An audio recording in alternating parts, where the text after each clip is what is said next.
Hey guys, it's Caesar from Caesar and Nessie. Today I have a little thing I want to share with everybody. See, for the last several days, whenever I go to the store, I've been having a hard time finding bleach. Of course, you get what you can take, and you gotta be very conservative with what you have. So that's what Nessie and I have been doing. In the house we try to use our cleaning supplies as little as possible because we know it's hard to find, but it's literally been almost 2 months and I can't find bleach anywhere. I go online and you can't even buy it there either. Of course, it's being prioritized for the hospitals and for the government, which I understand. But still, we're running low. Right now, this is what we have, and I would say it's about less than half. So it's, we don't know how long this is gonna go for. And of course, bleach is very important, especially right now since we're sanitizing so much.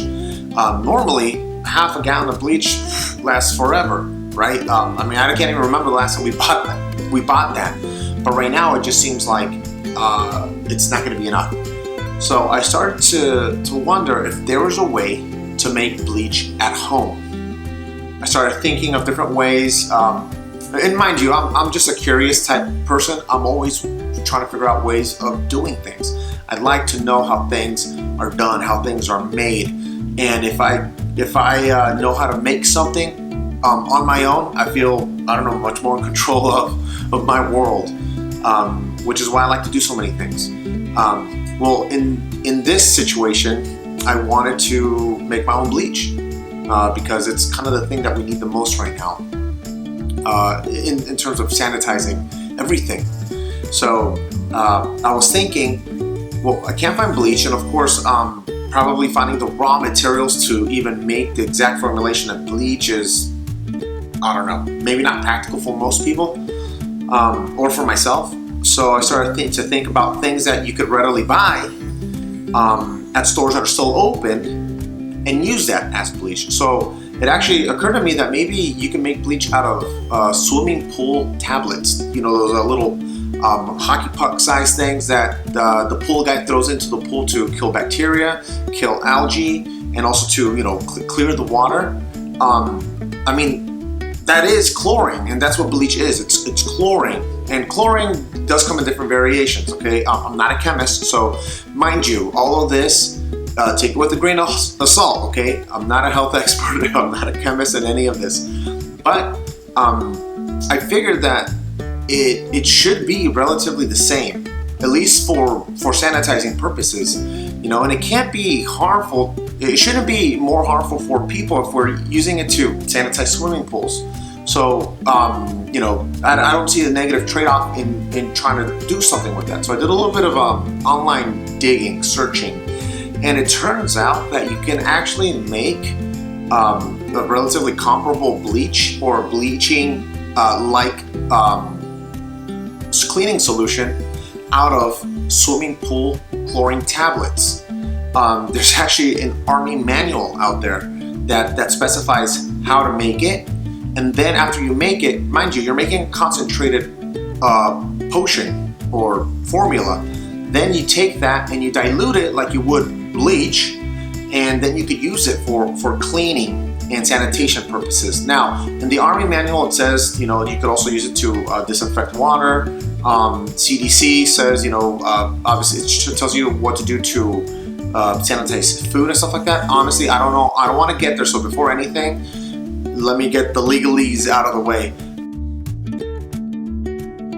This is not an encouragement to use this to clean your food or really to clean your hands or your body. Do not ingest this. That's not what I'm saying. This is just a recommendation, or not even a recommendation. This is just me sharing some information on how to make a cleaning product that is very similar to bleach and can get you out of a pinch in those, the stuff hits the fan type situations, and there's nothing else. I would rather do something than do nothing. Okay, and again, the reasoning behind this is, look, we put it in swimming pools. We swim in it. I know sometimes we're wrestling in there with some of our friends, and you even drink some of that nasty pool water. Whatever, it didn't kill you, right? Not that it's good for you, but the point is, my logic to this is that I think it is a viable solution, especially when there's nothing else available. Now, the good news is that these pool tablets, you can find them everywhere. And they're not always going to come in little tablets. I actually found mine in Costco, and it comes in this little box. It's like 24 pounds worth of the stuff, and it's already in powder form. And it comes in individual 1 pound bags. And that's what I use, and it was kind of convenient because the way I'm gonna tell you how to mix the solution is gonna be based off of a powder form. Now, if all you can get is the tablets, that's fine. Just crush them up, and you could do it that way. But that's what I want to share with you guys today. It's just something I thought of. I did some research on it, and it is a viable solution. Again, I'm not encouraging people to use it on their food, or to use it to clean water for drinking.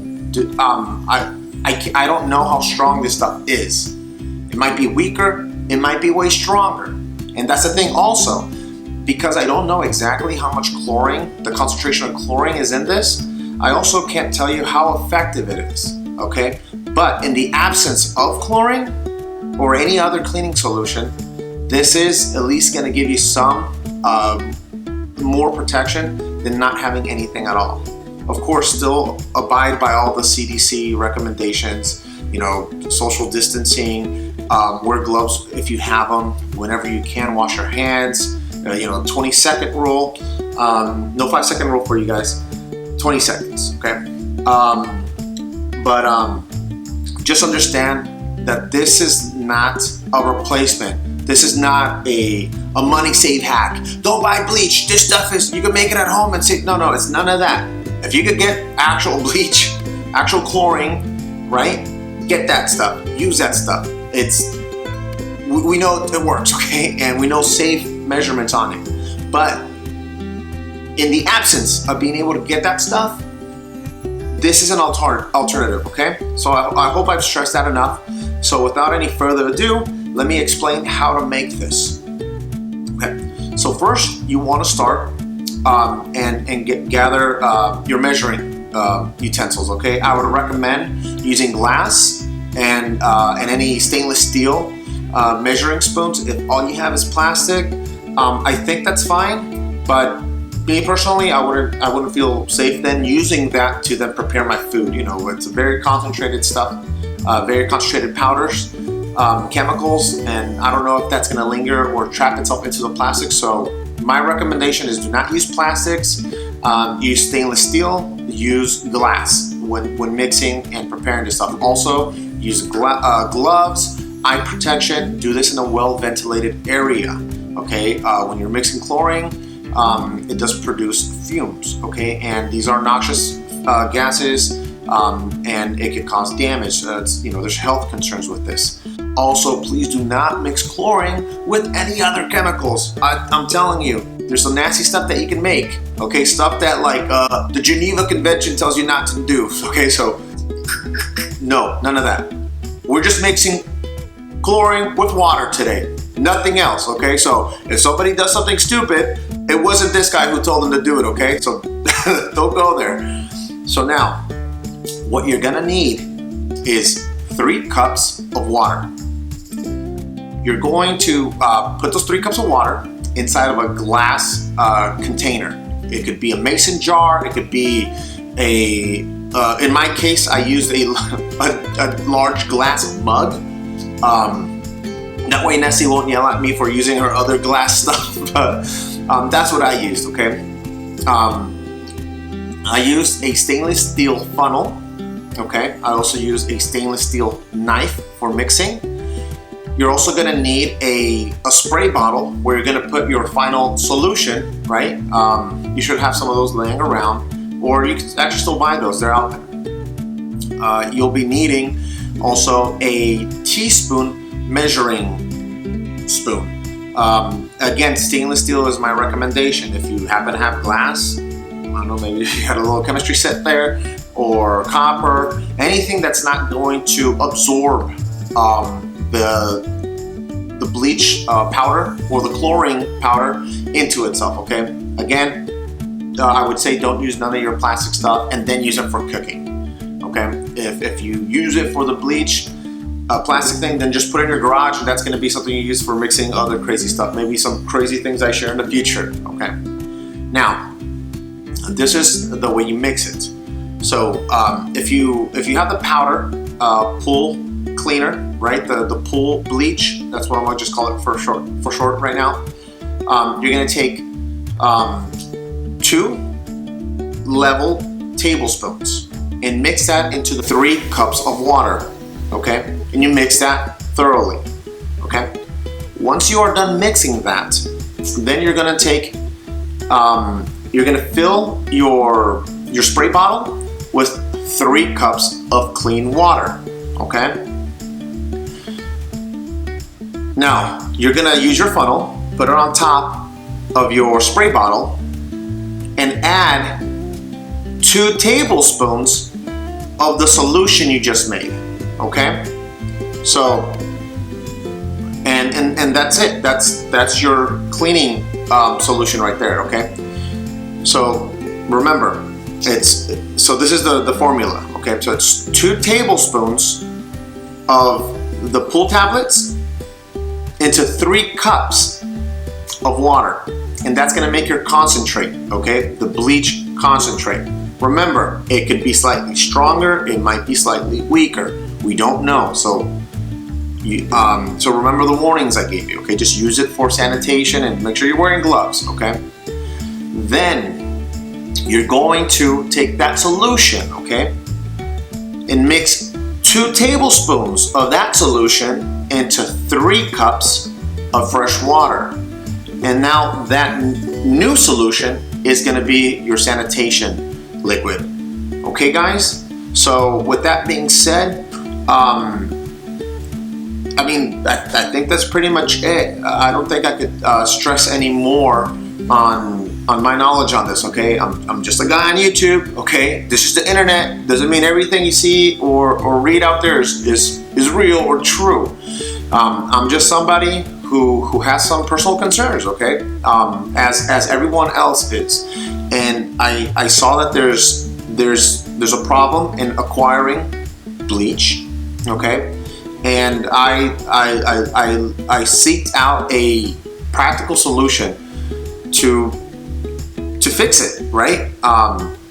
Nessie hates germs. She hates getting sick, and she freaks out when any of this stuff is happening. So honestly, anything I can do to help, right, is always welcome. And so that's why I did a little bit of research. I looked it up. And then when I found the stuff, I didn't just take it blindly. I also researched it a little bit more and see, risks and benefits. I used a little bit of my own logic also. When I was mixing the stuff, I was very careful, and I've tested it out, and it seems to work really good. It's gonna smell like swimming pool, okay? Or you know what it actually smells like also? The bathrooms at like a gym. I used to work like a Bally Total Fitness years and years ago, and it actually smells like the cleaner that they used there when they were sanitizing the sauna and the restroom. So I wouldn't be surprised if it's very similar to whatever formulation they're using there with what I created here at home. But at the end of the day, look, if this stuff works in pools and it kills bacteria and it kills algae, right? It should work for very basic sanitation, okay? And that's it, guys. That's really all I had to share with you today. I just created some of my own, and I'm really happy so far with the way it I guess it looks. It seems to clean. It cleans actually pretty good. And honestly, fun fact actually, liquid bleach doesn't have a long shelf life. Probably enough that, you know, the bottle that you have at home is gonna last you and be good enough for what we're doing. But like, let's say you're thinking about like, oh man, long-term solution in case something like this happens, or what if I can't buy bleach for a year, or whatever, right? Hoarding bottles of bleach almost doesn't do you any good, because it does break down and it doesn't work anymore. It does evaporate. It does lose its potency over time. In the powder form, or those tablets, it actually is much more stable for a very, very, very long time. So if you start getting into this whole mindset of, okay, I need to be prepared for when stuff hits the fan, and I want to have a backup. I want to have, you know, the ability to make a sanitizing agent, right? A sanitizing chemical like bleach cleaner, right? And that's going to last me a long time. This actually may be a viable solution, because you could store it, I believe, indefinitely, but don't quote me on that. But it's going to last you a lot longer than the liquid form. And then when you need it, you just prepare the amount that's required. And it honestly will take up a lot less room. So instead of hoarding gallons and gallons and gallons of bleach, you just need one little box or less than that, and you can make a ton of this stuff. Okay, guys? So with that, I hope you enjoyed. Please share this video with everybody. I actually looked online to see if there's anything like this. There's this other guy who's doing bleach, but he's using like electricity, and it looks dangerous. Okay, so that looks like potential catching your house on fire, and I think the method that he's using actually does produce a lot more noxious gas, so it seems a lot less safe. This is a better, more practical solution for everybody, and it works in a scenario where you may not even have electricity. All right, so share it. Let's see this go around. If you haven't yet, please like this channel. Okay, drop a comment below. Let us know what you think. Any ideas that you guys have, things that you want to see us do in the future. Okay, Nessie and I do have a lot of ideas, and we're relatively new at this, and there's so much that we want to do, and sometimes we don't think an idea is good enough, or this, or you know what's been done, but honestly we don't know. So we put what we feel, but if drop a suggestion and we're like, you know what, we were talking about that, let's do it. Why not? They're asking for it. Let us know, and you know, we might surprise you and put it out there for you. Okay, subscribe, guys, subscribe, and as always, stay safe out there, stay clean, wash your hands, and don't drink this stuff. Okay. Bye.